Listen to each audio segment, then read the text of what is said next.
जो अपने देश में बेटियों को इंसाफ नहीं दिला सकते, वो बांग्लादेश के हिंदूज को इंसाफ दिलाने की बातें करते हैं। एक माइनर लड़की उन्नाव नाम की एमएलए कुलदीप सिंह सेंगर के घर जाती है काम मांगने के लिए, और ये एमएलए उस लड़की के साथ रेप करता है। सोच के देखो, ये कहानी यहाँ से शुरू हो रही है। इस इंसिडेंट के 3 दिन के बाद 3 लोग उस लड़की को किडनैप करते हैं और ड्रग्स देकर कई दिनों तक उसका रेप करते हैं। लड़की फिर ओरिया में मिलती है और एफआईआर दर्ज की जाती है, लेकिन एमएलए के खिलाफ नहीं, सिर्फ उन 3 बंदों के खिलाफ, क्योंकि पुलिस एफआईआर में एमएलए का नाम लिखती ही नहीं है।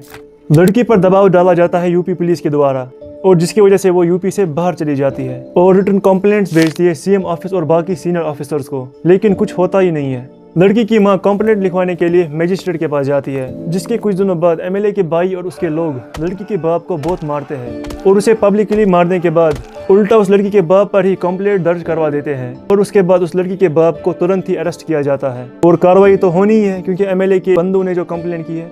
और ये लड़की इस सब से परेशान होकर योगी आदित्यनाथ के घर के बाहर खुद को आग लगाने की कोशिश करती है। लड़की तो बच जाती है, लेकिन उसके अगले ही दिन लड़की के बाप को पुलिस कस्टडी में ही मार दिया जाता है। सोच कर देखो, लड़की के साथ और उसके खिलाफ विरोध करने पर उसके बाप को मार दिया गया।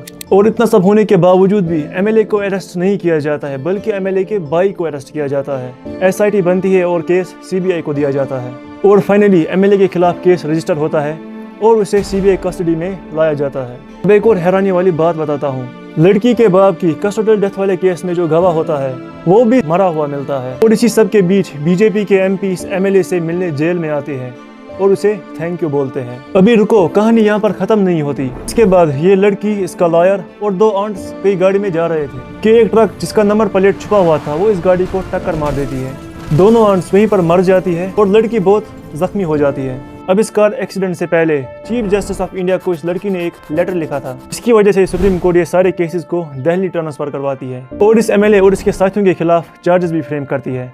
और फाइनली इस एमएलए को कोर्ट दोषी पाती है और इसे उम्र कैद की सजा सुनाती है। और अभी इतने सीरियस क्रिमिनल को दिल्ली कोर्ट ने बेल पर छोड़ा हुआ है और इसकी उम्र कैद की सजा को भी सस्पेंड कर दिया है।